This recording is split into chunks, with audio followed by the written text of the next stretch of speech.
கும்பம் ராசி எல்லாருக்கும் நல்லவங்க. யார் கேட்டாலும் உதவி செய்வாங்க. தனக்கே இல்லை அப்படின்னாலும் பரவாயில்ல, மற்றவங்களுக்கு கொடுத்து உதவக்கூடியவங்க. கொடுத்தே சிவந்த கரங்களுக்கு சொந்தக்காரவங்க. கை மட்டும் சிவந்தா பரவாயில்லையே, வாங்கினவங்க ஒரு கண்ணையில் சிவக்க வைக்கிறாங்க. ஏன்னா வாங்கிட்டு போனவங்க எல்லாரும் இவங்களை விழி பிதுங்க விட்டுருக்காங்க. சொல்லப்போனோம் அப்படின்னா இரத்த கண்ணீர் கூட வடிக்க வச்சுருப்பாங்க. இவங்க எப்போவும் உண்மைக்கு புறமாக நடக்க மாட்டாங்க. உயர்வான எண்ணம் இருக்கிறதுனால இப்போ வரைக்குமே தப்பு தண்டா பண்ணது கிடையாது. கனவுலையும் கடுகளவில் யாருக்கும் துரோகம் நினச்சது கிடையாது. இன்னொரு முக்கியமான விஷயம், தனிப்பட்ட முறையில் ஜாதகம் பார்க்க இந்த வாரத்துக்கான அப்பாயின்மெண்ட் ஃபிக்ஸ் பண்ண சொல்லி நிறைய பேர் கேட்டிருந்தீங்க. நாம் கண்டினியூவாக இப்போலாம் வீடியோவில் கொடுத்துட்டு தாங்க இருக்கோம். இப்போது ரூபாய் 199க்கு தெளிவாகவும் விளக்கமாகவும் நம்ம ஜாதகம் பார்த்து தரோங்க. அதுவும் இந்த ஒரு மாதம் மட்டுங்க. அது மட்டும் இல்லாமல் தாழ்மையான வேண்டுகோள், இந்த நம்பருக்கு ஃபோன் கால் எதுவும் பண்ண வேணாங்க. ஜஸ்ட்டு உங்கள் வாட்ஸ்அப்பில் இருந்து மெசேஜ் அனுப்புனாலே போதும். உங்களுக்கு தேவையான அனைத்து டீட்டெயிலுமே நம்ம டீமில் இருக்கிறவங்க கொடுத்துருவாங்க. அப்பாயின்மெண்ட் டேட் மற்றும் டைம் ஃபிக்ஸ் பண்ணதற்கு பிறகு அந்த நேரத்தில் நான் உங்களுக்கு ஃபோன் கால் பண்ணி ஜாதகம் பார்த்து பலன்கள் சொல்லிவிடுவேங்க. உங்களுக்கு வாய்ஸ் நோட் வேணும் அப்படின்னாலும் அதையும் நாங்கள் அனுப்பிச்சிடுவோம். ஜஸ்ட் நீங்கள் வாட்ஸ்அப்பில் மெசேஜ் மட்டும் பண்ணாலே போதுங்க. உங்களுக்கு டீட்டெயில் அப்படிங்கிறது சொல்லிவிடுவாங்க. அப்புறம் நிறைய பேர் கேட்குறாங்க எவ்வளோ நேரம் ஆகும்னு. ஃபஸ்ட்டு நாம் ஜனன காலகட்டத்தை பார்த்து பலன்கள் அப்படிங்கிறத சொல்லிவிடுவோம். இதை விட முக்கியமான விஷயம், இங்கே டைம் ஒரு விஷயமே இல்லைங்க. உங்களுடைய கேள்விகள் பதில்கள், உங்களுடைய கேள்விகளாக இருக்குங்கள்ல, சந்தேகங்கள் கேள்விகள், இது எல்லாத்தையும் சொல்கிறதுக்கே நம்ம நிறைய டைம் எடுத்துக்கும். 30 நிமிஷத்துக்கு மேலே கூட பரவாயில்ல, 1 hour ஆனால் பரவாயில்ல, உங்களுக்கு தெளிவாக புரிகிற வரைக்கும் நாங்கள் ஜாதகத்தை கிளியராக சொல்லிவிடுவோங்க. இதை தாண்டி நம்ம எப்படி ஜாதகம் பார்க்குறோம் அப்படின்னா, முதல்ல ஜனன காலகட்டத்தின் அடிப்படையில் பொதுவான பலன்கள் அப்படிங்கிறத சொல்லிவிடுவோம். அதற்கப்புறமா இப்போ இருக்கக்கூடிய கிரகங்கள் அடிப்படையில் இப்போதைக்கு உள்ள சூழ்நிலைகளும் தசாபுக்திகளின் அடிப்படையில் எதிர்காலத்தை வச்சு நம்ம கணித்து சொல்லிடலாங்க. இதை தாண்டி கடைசியாக உங்களுக்கு தெளிவான உங்களுக்கான பரிகாரம் அப்படிங்கிறதையும் சொல்லிவிடுவோம். இதில் இருந்தே உங்களுக்கு எல்லா டீட்டெயிலும் கிடச்சிரும். கடைசியில் ஜாதகம் இல்லைனாலும் ஜஸ்ட்டு பிறந்த தேதி, நேரம், பிறந்த இடம் மட்டும் சொன்னாலே போதுங்க. நாங்கள் உங்களுக்கு ஜாதகம் பார்த்து பலன்கள்ங்கிறது சொல்லிவிடுவோங்க. நீங்கள் ஜஸ்ட்டு வாட்ஸ்அப்பில் ஒரு மெசேஜ் மட்டும் பண்ணாலே போதுங்க. உங்களுக்கான எல்லா டீட்டெயிலும் சொல்லிவிடுவாங்க. சரி, ஓகே, வாங்க இன்றைக்கான வீடியோக்குள்ளே நாம் போகலாம். அது எப்படிப்பட்ட குணாதிசயம் கொண்ட கும்பம் ராசி பல நேரங்களில் குமரி அழுதது ஏங்க? எல்லாருக்கும் நல்லது நினைக்கக்கூடிய எனக்கு மட்டும் ஏன் எதுவுமே நல்லது நடக்கலையே? இதுதானே தலைப்பு பார்த்துருப்பீங்க. அதாவது தெய்வம் எடுத்த முடிவு அப்படின்னு சொல்லிட்டு, ஒரு சில விஷயங்கள் மட்டும் நீங்கள் செய்யாமல் இருந்துட்டீங்க அப்படின்னா, ஒரு சில விஷயங்களில் எச்சரிக்கையாக இருந்துட்டீங்க அப்படின்னா உங்கள் தலைவிதி மாறும் நல்லதொரு வகையில். அப்படி பார்க்கும்போது வரக்கூடிய மாற்றம் மார்ச் மாதம் 29ஆம் தேதி நடைபெறக்கூடிய சனி பகவானுடைய பயிற்சியின் காரணமாக கும்பத்தை வச்சு செஞ்சிட்டு இருந்த ஜென்ம சனி நீங்கள் இழந்தது எல்லாத்தையுமே பெறக்கூடிய ஒரு யோகத்தை கொடுக்குது. உங்கள் வாழ்க்கையே நல்லதொரு வகையில் மாற்றி கொடுக்க போகுது. அது என்ன ஏது அப்படிங்கிறத இப்போ நம்ம தெளிவாக பார்த்துடலாம். இந்ததொரு சனி பயிற்சி உங்களுடைய எல்லா ராசிக்காரர்களுக்கும் ஒரு தாக்கத்தை ஏற்படுத்தும். ஆனால் அந்த வகையில் கும்பம் ராசிக்கு மட்டும் அதிர்ஷ்டத்தை தரப்போகுது. எப்படின்னா, ஒவ்வொரு ராசியிலையுமே சனி பகவான் 2.5 வருஷம் இருப்பார். எல்லா ராசியும் கடந்து இப்போ கிட்டத்தட்ட 30 வருஷம் எடுத்துப்பார். அந்ததொரு வகையில் மார்ச் மாதம் 29ஆம் தேதி நடக்கக்கூடிய சனி பகவானுடைய பயிற்சி அப்படிங்கிறது மகரத்தை விட்டு கும்பம் ராசிக்கு 2.5 வருஷம் ஆகிடுச்சு. அந்ததொரு நிலையில் இப்போ கும்பம் ராசியில் இருந்து சனி பகவான் மீனத்துக்கு பயிற்சியாக போகிறாரு. இந்த கும்பம் ராசியை பொறுத்த வரைக்கும் ஜென்ம சனி கடந்த 2.5 வருஷம் படாத பாடு படுத்தி அடைஞ்சிருக்கும். பல மன கஷ்டங்களையும் சங்கடங்களையும் மட்டுமே கொடுத்துருக்கும். இப்போது இந்த சனி பயிற்சி ஜென்ம சனி நீங்குவதனாலையும் அனைத்து பிரச்சனைகளில் இருந்து உங்களுக்கு விடுதலை கிடைக்க போகுது. பெரியதொரு மன பாரம் அப்படிங்கிறது நீங்கள் போகுது. புரியுதுங்களா? குறிப்பாக சொல்லணும் அப்படின்னா, சதயம் புரட்டாதி நட்சத்திரக்காரர்களுக்கு அதிக அளவு பாதிப்பு இருந்திருக்கும். அவிட்டம் நட்சத்திரக்காரர்கள்லாம் நீதிமன்றம், கோர்ட்டு, கேஸு, வழக்குன்னு பார்க்காத பிரச்சனையே இருந்திருக்காது. எல்லாத்தையும் பார்த்து சலித்து போய் அடப்போங்கடா என்னடா வாழ்க்கை முடிச்சுக்கலான்னு கூட யோசிச்சிருப்பீங்க. அந்தளவுக்கு சனீஸ்வர பகவான் உங்களை வச்சு செஞ்சுருப்பார். பட் இப்போது சனி பகவானுடைய பெயர்ச்சிங்கிறது உங்கள் போராட்டத்துக்கு ஒரு முடிவு வைக்குது. உறவுக்காரவங்க திரும்ப அதாவது உங்களுக்கு இருந்து வந்த மனக்கசப்புகள் அப்படிங்கிறது மாறிடும். எப்போ பார்த்தாலும் ஒரு பயம் பதட்டத்தோடையே சுற்றிக்கிட்டு இருந்தீங்க. இனி அந்த பயம் அப்படிங்கிறது விலகுது, பதட்டம் விலகுது. தினம் பிரச்சனை, தொல்லை, அதே மாதிரி படாத அவமானம் அப்படிங்கிறது இல்லை, அசிங்கம் அப்படிங்கிறது இல்லை. இப்படி எல்லா விதமான பிரச்சனைகளையும் அனுபவித்து எப்போ தான் இதுக்கு ஒரு விடிவு காலம் பிறக்கும் அப்படி சொல்லிட்டு எதிர்பார்த்துக்கிட்டு இருந்த உங்களுக்கு ஜென்ம சனியில் இழந்த எல்லாத்தையுமே இந்த ஒரு சனி பயிற்சியில் மீண்டும் கொடுக்க போகுது. குறிப்பாக கேது சூரிய பகவானுடைய வீட்டில் இருக்கிறதுனால கணவன் மனைவிக்கிடையே புரிந்து கொள்ளக்கூடிய தன்மைங்கிறது அதிகமாகும். கும்பம் ராசிக்காரர்களை பொறுத்த வரைக்கும் அடுத்த 1 வருட காலத்துக்கு திருமணத்தை பற்றி யோசிக்காமல் இருக்கிறது நல்லது. ஆல்ரெடி திருமணமானவங்களுடைய வாழ்க்கை நல்லாயிருக்கும். புதுசாக பார்க்குறீங்க அப்படின்னா கொஞ்சம் யோசிங்க. குரு பகவானை பொறுத்த வரைக்கும் 5ஆம் இடத்துக்கு போவதனால ஜென்மத்தில் இருக்கக்கூடிய ராகு, 2ஆம் இடத்துல இருக்கக்கூடிய சனி, 7ஆம் இடத்துல இருக்கக்கூடிய கேது, இதுதாங்க பிரச்சனை. இந்தந்த நிலை அப்படிங்கிறது மாறுது. உங்களுடைய ஜாதகத்தில் தசாபுக்தி நல்லா இருந்தால் திருமணம் செய்யலாம். பொதுப்படையாக சொல்லணும் அப்படின்னா கும்பம் ராசிக்காரவங்க இந்த 1 வருட காலம் காத்திருப்பதுங்கிறது ரொம்ப நல்லது. என்னப்பா நீ ஆல்ரெடி நாங்கள் திருமணத்துக்கு பார்த்து சலிச்சு போயிருக்கோம், தடையாகவே வந்துக்கிட்டு இருக்கு, இப்போ தான் பார்க்கலான்னு நினைக்கிறோம், இப்படி சொல்கிறியடா அப்படின்னு சொல்லிட்டு யோசிக்கலாம். இது தனிப்பட்ட ஜாதகத்தை பார்த்துக்கிறதுங்கிறது கொஞ்சம் சிறப்பான விஷயம். இல்லை அப்படின்னா தேர்தலை முட்டி மோதி கொஞ்சம் மனசங்கடம் வருவதற்கு வாய்ப்பு இருக்குது. சரிங்களா? மேலும் கும்பம் ராசியில் இருக்கக்கூடியவர்களுக்கு பொருளாதாரம் அப்படிங்கிறது சூப்பராக இருக்க போகுது. சொல்ல முடியாத அளவுக்கு நல்லா இருப்பீங்க. கடன் பிரச்சனையோ இல்லை வியாபாரம் தொழில் செய்கிறவங்களுக்கு எல்லா விதமான கடன் பிரச்சனையும் சரியாக போகுது. ஆனால் ஒரு விஷயத்தை மட்டும் கும்பம் ராசி செய்யவே கூடாது. என்ன தெரியுங்களா? மற்றவங்கள நம்பி கடன் வாங்கி கொடுக்கறது. கடன் வாங்கி கடன் கொடுக்கறது அப்படிங்கிற ஒரு விஷயத்தை முழுக்க அவாய்ட் பண்ணிடுங்க.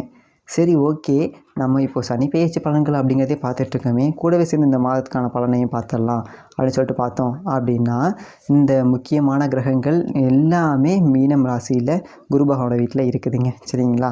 அதாவது இந்த மார்ச் மாதத்தோட பலன்கள் அப்படி சொல்லிட்டு பார்த்தோம் அப்படின்னா, குரோதி வருடம் மாசி 17 சனிக்கிழமை கும்ப லக்கணம் திருதியில் பிறக்குதுங்க.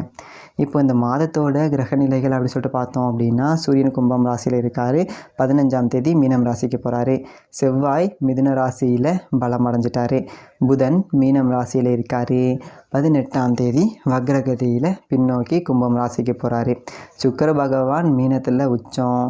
குரு ரிஷப ராசியில் இருக்கார். சனி கும்பம் ராசியில் இருக்கார்.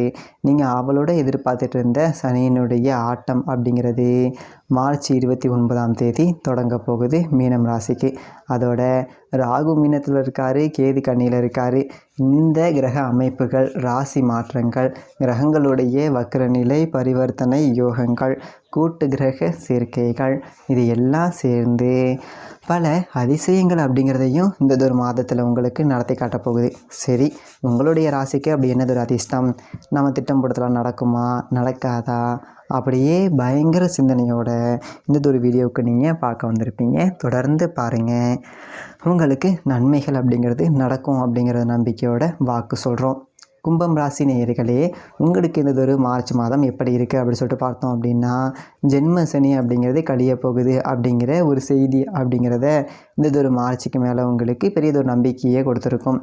ஏன்னா காசு பணம் 10 ரூபா சம்பாதிக்கிறோம், போகிறோம் வரோம் அப்படிங்கிறதுலாம் அடுத்த விஷயம்.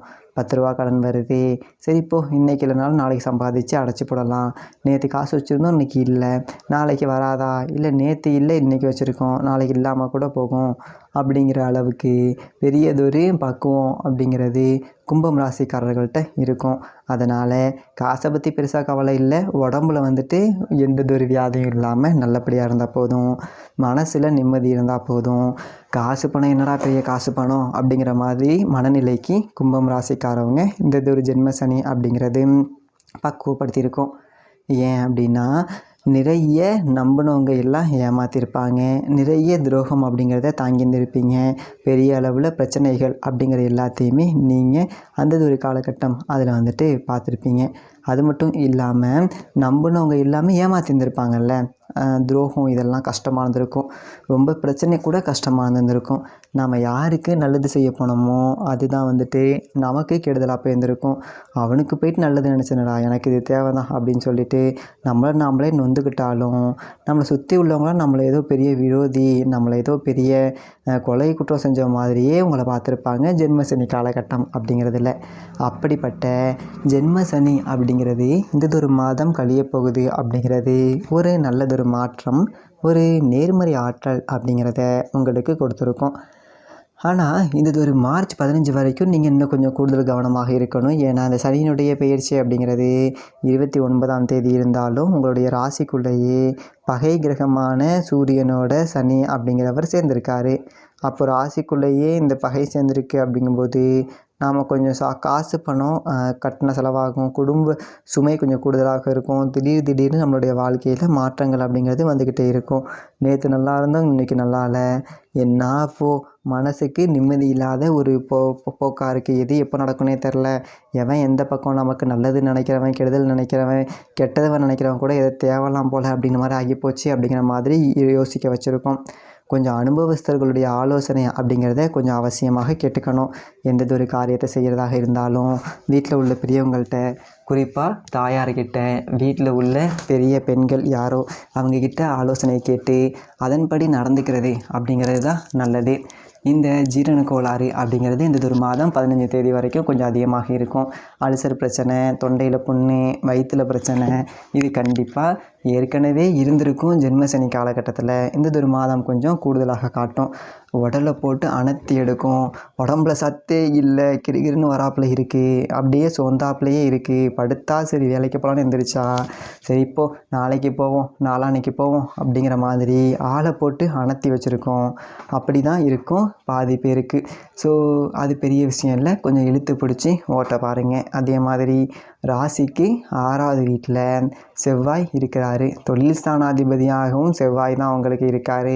அவர் வந்துட்டு பலம் அடைகிற இந்த நேரம் அப்படிங்கிறது ஒரு நல்லதொரு நேரம் அப்படிங்கிறது தான். கொஞ்சம் நிறைய பயணங்கள் அப்படிங்கிறத செய்கிற மாதிரி இருக்கும். ஆனால் உடம்பு தான் ஒத்துழைக்காது பயணத்துக்கு. நல்லா எவ்வளவோ தூரம் நான் வண்டியிலே அலைஞ்சவன்டா ஒரு காலகட்டத்தில். ஒரு நாளைக்கு 200 கிலோமீட்டர்லாம் பைக்கிலே போவேன். இப்போ பக்கத்து ஊருக்கு போகணும் அப்படின்னாலே முடியலை. வண்டி வாகன பயணம்லாம் நமக்கு ஒத்துக்க மாட்டேங்குது. குறிப்பாக பார்த்தீங்க அப்படின்னா முதுகு வலி அப்படிங்கிறது இருக்கும், பேக் பெயின் அப்படிங்கிறது வந்தே இருக்கும் ஜென்மசனி காலகட்டத்தில். அதனால் எங்கேயாவது வெளியூர் போகணும் அப்படின்னாலே நான் வரல, நீ போயிட்டு வா அப்படிங்கிற மாதிரி தான் இருக்கும். இந்த ஒரு மாதத்தில் அவசிய பயணங்கள் அப்படிங்கிறது அதிகமாக இருக்கும். முக்கியமான உறவுகள்கிட்ட விசேஷங்கள் நடக்கும், அதனால் நம்ம போய் தான் ஆகணும் அப்படிங்கிற மாதிரி இருக்கும். தேவையில்லாத தொழில் ரீதியான பயணங்கள் வரும். இன்னொருத்தன் போக வேண்டிய வேலைக்கெல்லாம் மேலிடத்துல ஆஃபீஸில் நீ போயிட்டு வா அப்படிம்பாங்க. சலிச்சிக்க முடியாது, போயிட்டு தானே வந்தாகணும், வேறு வழி இல்லையே, வேலை முக்கியமாச்சே. அப்போது உடம்பை போட்டு அனத்தி எடுக்கும். வெளியூர் போனோம் அப்படின்னா அங்கே இருக்க சாப்பாடு நமக்கு செட் ஆகாது, இந்த மாதிரிலாம் இருக்கும். ஒரு 15 தேதி வரைக்கும் அதை சரி பண்ணி ஓட்டிக்கோங்க. 15ஆம் தேதிக்கு மேலே நல்லாயிருக்கும். ஏன்னா பெரும்பகுதி கிரகங்கள் அப்படிங்கிறது உங்களுடைய ராசிக்கு தனஸ்தானத்தில் ஒன்று கூட போகுது. 2வது வீட்டில் மீன ராசியில் பெரும்பகுதி கிரகங்கள் ஏற்கனவே சுக்கிரன் அங்கே இருக்கார், ராகு அங்கே இருக்கார், சூரியன் 15 தேதிக்கு மேலே அங்கே போயிடுவார், புதன் அங்கே தான் இருக்கார், 15 தேதிக்கு உங்கள் ராசிக்கு வருவார், சனி இந்த ஒரு மாத கடைசியில் அங்கே போயிடுவார். அப்போது தன வீடு அப்படிங்கிறது பலம் அடையுது. அப்படிங்கும்போது என்ன தான் கஷ்டம் நஷ்டம் அப்படிங்கிறது இருந்தாலும் அதற்கு உண்டான காசு பணம் அப்படிங்கிறது நம்மக்கிட்ட வந்துடும். நிறைய புகழ் மிக்கவர்கள் உங்களுக்கு ஆதரவாக இருப்பாங்க. ஊரில் பெரிய மனுஷங்க இருப்பாங்க. ஒரு கிராமத்தை எடுத்துக்கிட்டிங்க அப்படின்னா ஒரு வாத்தியார், ஒரு நாட்டார் அப்படி சொல்லிட்டு இருப்பாங்க. நமக்கு ஒரு காரியம் அப்படின்னா அவங்க முன்னாடி செய்வாங்க. அதே மாதிரி ஆஃபீஸில் வேலை செய்கிறவங்க, அதிகாரிகளுடைய ஆதரவு அப்படிங்கிறது நமக்கு இருக்கும். அரசியல்வாதிகளுக்கு கட்சி தலைமைக்கிட்ட பெரியதொரு செல்வாக்கு அப்படிங்கிறது உருவாகும். இந்த மாதிரியான நன்மைகள் அப்படிங்கிறது எல்லாமே இந்த தன வீட்டில் கூடக்கூடிய கிரகங்களோட சேர்க்கையால் நிறைய நடக்கும். காசு பணத்துக்கு பஞ்சம் அப்படிங்கிறது இருக்காது. தொழில் ரீதியாக நல்லதொரு வருமானம் வரும். வேலை செய்யக்கூடிய இடத்துல 10 ரூபா சம்பளம் கூட கிடைக்கக்கூடிய ஒரு வாய்ப்பு, இன்சென்டிவ் கிடைக்கக்கூடிய ஒரு வாய்ப்பு. இந்த டார்கெட் வச்சு வேலை செய்யக்கூடியவர்கள் எல்லாருமே உங்களோட அந்த டார்கெட்டை க்ளோஸ் பண்ணிவிட்டு ஒரு 10 ரூபா சம்பளம் கூட வாங்கக்கூடிய ஒரு அமைப்பு, இது எல்லாத்தையுமே இந்த மீனம் ராசியில் கூடக்கூடிய கிரகங்கள் அப்படிங்கிறது காட்டுது. குரு சுக்கிரன் பரிவர்த்தனை யோகம் அப்படிங்கிறது வேறு இருக்குது. இதனால் பொன்பொருள் சேர்க்கை கிடைக்கும். ஒரு நகை நட்டு வாங்கலாம், வெள்ளி பொருட்கள், தங்க பொருட்கள் வாங்கலாம். அதே மாதிரி 4க்கும் 9க்கும் அதிபதியான சுக்கிரன் உச்சம் அடைஞ்சிருக்காரு. அப்படிங்கும்போது கடந்த காலகட்டத்தில் வேலை இழந்தவங்களுக்கெல்லாம் வேலை கிடைக்கும். ஒரு இடத்துல வேலை செஞ்சேன், ஒரு அரசாங்க உத்தியோகத்தில் இருந்தேன், ஒரு வீண் பழிக்கு ஆளாகி சஸ்பெண்ட் பண்ணப்பட்டேன், தனியார் துறையில் இருந்தேன், வேலையை விட்டு எடுத்துட்டாங்க அப்படிங்கிறவங்க எல்லாம் மறுபடியும் வேலைக்கு சேரலாம். வேலை தேடுறவங்களுக்கு வேலை கிடைக்கும். யாருமே சும்மா இருக்க மாட்டீங்க. ஏதோ ஒரு உத்தியோகம் அப்படிங்கிறது பார்த்துக்கிட்டே இருக்கக்கூடிய ஒரு அமைப்பு அப்படிங்கிறது கிடைக்கும். அதே மாதிரி மீனம் ராசியில் மாத தொடக்கத்தில் புதன் நீசம் அடைஞ்சிருக்காரு. ராசிக்கு பஞ்சம அஷ்டமாதிபதி அவர் தான். அஷ்டமாதிபதி நீசம் அடைகிறார் அப்படிங்கிறது நல்லது தான். பஞ்சமாதிபதியாகவும் அவர் இருக்கிறதுனால கொஞ்சம் பிள்ளைகளை மட்டும் நம்ம கொஞ்சம் கட்டுப்பாட்டில் வச்சு வளர்த்துக்கணும். மற்றபடி பொது வாழ்க்கையில் இருக்கிறவங்களுக்கு எதிர்பார்த்த லாபம் அப்படிங்கிறது கிடைக்கும். 18ஆம் தேதிக்கு மேலே புதன் உங்களுடைய சொந்த ராசிக்குள்ளேயே வந்துடுவார். வக்ரகதியில் வராரு. அப்போது அஷ்டமாதிபதி ராசிக்குள்ளே வக்ரம் அடைகிறார் அப்படிங்கும்போது நமக்கு தூக்கத்தை தொலைச்சிருப்போம் பார்த்தீங்களா. கடந்த காலகட்டத்தில் எதையாவது ஒன்று நினச்சிருப்பு தொலைச்சிருப்போம். ஆஃபீஸில் ஒரு பிரச்சனை, இல்லை கடன் பிரச்சனை, இப்படி நம்மளை தூங்க விடாமல் தடுத்த அந்த பிரச்சனை அப்படிங்கிறது நல்லதொரு முடிவுக்கு வந்துடும். இவ்வளவு தானே அது, இதுக்காக போயிட்டு இவ்வளோ போய்ட்டு உழப்பிட்டு கிடந்தோம் நாம அப்படின்னு சொல்லிட்டு நல்லதொரு சிந்தித்து நல்லதொரு முடிவு அப்படிங்கிறத நாம் எடுத்துருவோம். ஸோ இதுக்காடா அலைஞ்சிக்கிட்டு இருந்தோம் அப்படிங்கிற மாதிரி ரொம்ப சர்வசாதாரணமாக அவங்களுடைய பிரச்சனைகளுக்கான தீர்வு அப்படிங்கிறத நீங்களே கண்டுபிடிச்சிருவீங்க. மறுபக்கம் சனி பெயர்ச்சி அப்படிங்கிறது மார்ச் 29 எதிர்பார்த்து காத்துக்கிட்டு இருந்த நாள் 7.5 சனியில் விரைய சனி அப்படிங்கிறது முடிஞ்சிருச்சு. இந்த ஒரு மார்ச் 29ஓட ஜென்ம சனி அப்படிங்கிறதும் முடியுது. குடும்பஸ்தானத்துக்கு சனி போகிறாரு, பாத சனின்னு சொல்லுவோம். தன வாக்கு குடும்ப சனி. யாருக்கும் வாக்கு மட்டும் கொடுக்கக்கூடாது. இன்றைக்கி இதை செய்கிறேன் நாளைக்கு அதை செய்கிறேன்னு சொல்லிட்டு வாக்கு மட்டும் கொடுக்காதீங்க. யாராவது ஏதாவது உதவி கேட்டால் முடிஞ்சால் முடியும், முடியலன்னா முடியாது. முடியும் அப்படின்னாலும் முயற்சி செய்கிறேன், என்னை நம்பாத அப்படின்னு சொல்லிட்டு ஒரு வார்த்தையை குறுக்க போட்டுருங்க. என்னால் முடிஞ்ச முயற்சியை செய்கிறேன், ஆனால் என்னை முழுசாக நம்பாத அப்படின்னு ஒரு வார்த்தையை குறுக்க போட்டுருங்க.